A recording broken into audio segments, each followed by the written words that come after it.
Mais comment est-ce que vous différencieriez cette écoute-là de celle d'un public de théâtre? Alors, c'est facile. Ce serait facile de le démonter, de le critiquer. De critiquer cette attention d'abord frontale, c'est-à-dire que quelque chose vous est opposé à vous-même puisqu'il est en face de vous. Il n'est pas parmi vous, il est en face de vous. Enfin, c'est facile.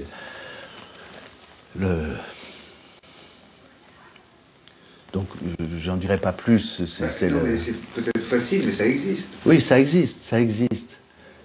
Et puis, l'usage des choses et des outils de communication sont lents à se modifier. C'est même très lent. Très lent. Mais par contre, la technique, elle évolue très vite. Et moi, j'ai parfois le sentiment que l'état dans lequel se trouve aujourd'hui le cinéma est une sorte d'aboutissement d'une certaine forme de théâtre. Et c'est pour ça que je vous posais la question de l'écoute. Parce qu'il est évident, quand on regarde un écoute cinéma, notre écoute ne peut pas influer sur... Ça, puisque c'est d'oralité que nous parlons, c'est évident qu'il y a une frontière entre des objets manufacturés et reproduits et des objets ressentis au même moment et redécouverts, parce qu'ils ne sont pas forcément improvisés, mais ils sont redécouverts, remis en cause. Alors ça existe, c'est possible dans le théâtre, mais l'espace du théâtre tel qu'il est fait, qui est fait pour montrer, du coup, a mis en route des outils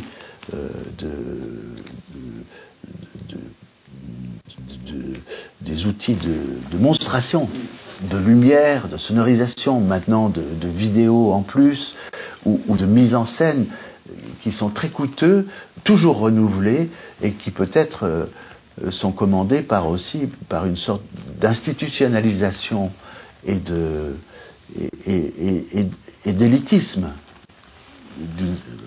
qui n'est pas forcément discutable, mais qui en l'occurrence prend l'aspect quand même d'une sorte de messe sans cœur, on pourrait dire.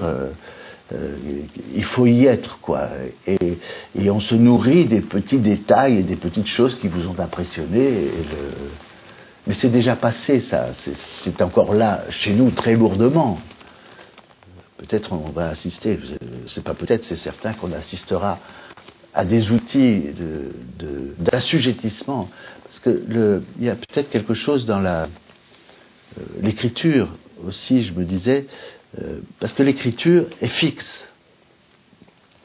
Elle est fixe, elle est visible, elle a des qualités très très grandes, mais en dehors de cet aspect de séparation inévitable, et même recherchée finalement. Mais elle a une autre, me semble-t-il, hein, c'est un peu nouveau, je crois, elle pétrifie. Et d'une certaine manière, plus il y a de moyens perçus par le sens de la vue, et maintenant d'ailleurs même par le sens de l'ouïe, et même le sens tactile, quand la musique est puissante et qu'elle vous met en vibration, il y a quand même un pouvoir de pétrification, il me semble.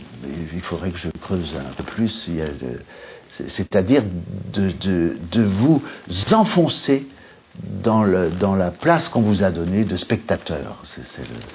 Et donc c'est très intéressant parce que ça nous amène à un début de définition presque par défaut et un peu fine de ce que serait l'oralité, c'est-à-dire l'oralité, ça n'est pas la pétrification, ça n'est pas la reproduction mécanique évidemment, et donc l'oralité c'est forcément du vivant.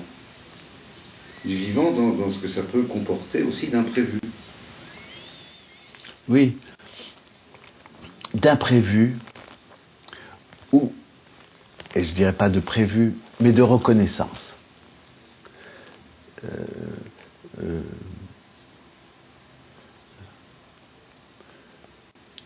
L'imprévu, d'une certaine manière, plus c'est imprévu, mieux c'est. Et pour que ce soit vraiment un imprévu, il faut que ce soit dans un endroit prévu.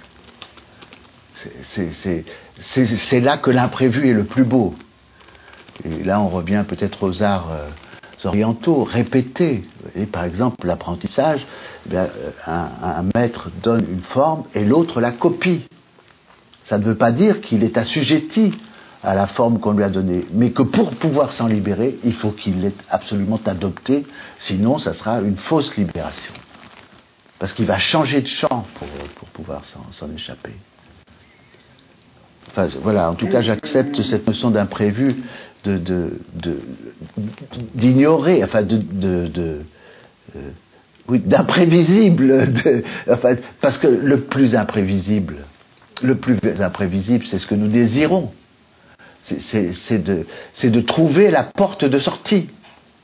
C'est ça l'imprévisible, parce qu'il n'y a pas de porte de sortie.